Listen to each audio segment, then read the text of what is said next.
And I happened to live on Isis Street in the city, and I'd wished for a place on Isis Street, answered an ad, and about a very short time later, I answered this ad, and it was on Isis Street, which is only 1 block long in the whole city. Now, how could that have happened?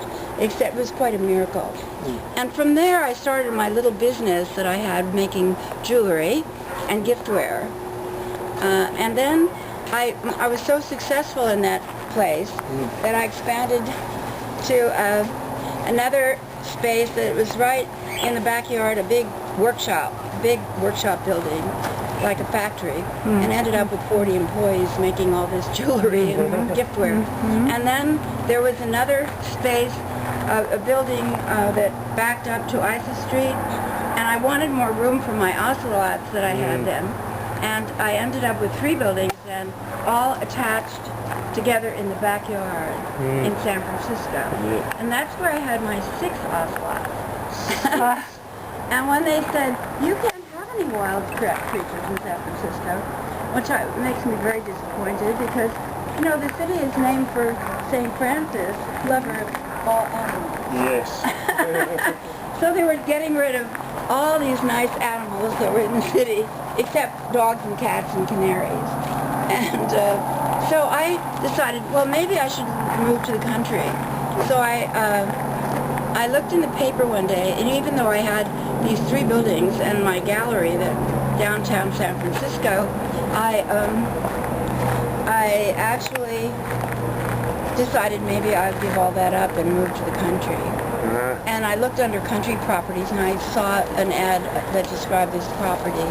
And then I came up here to see it. And lo and behold, I discovered that the owner of the property, here I told you I had Isis Street, 12th Street, and Folsom Street buildings, and right across the street was the owner of this place who had a restaurant right there. So I'd never met this person, and it was a very unusual person. It was, this person had been a man, and he had become a woman.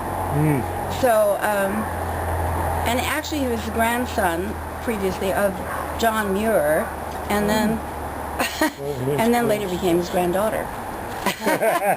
So I went and visited him, and I ended up with this property for $100,000 less than he was asking for it. He loved you. I guess, you know, I said, I'm right across the street if you really need to sell. And it was a bad time then. It was kind of like it is right now. You know, nothing was selling.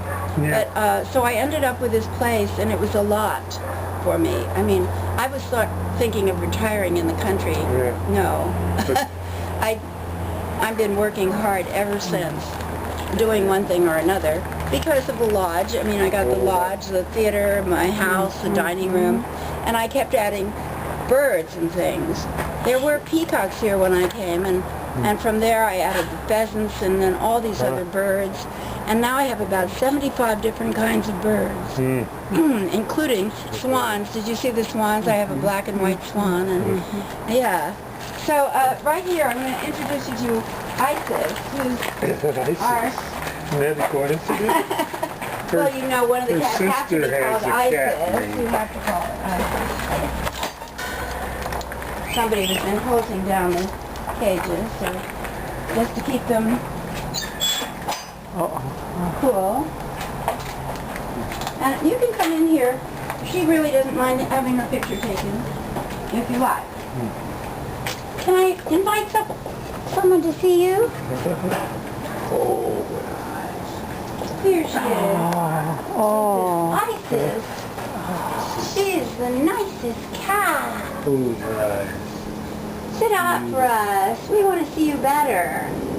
That's right. Oh, thank you. Isn't she adorable? Oh, yeah. And she's 5, you said? Or no, she's about 12 years old. Oh, how beautiful. But she's an offspring. I created a family after the 6 ocelots came here. A family after family. I've created the first 7th generation domestic-born ocelot ever was. Fantastic.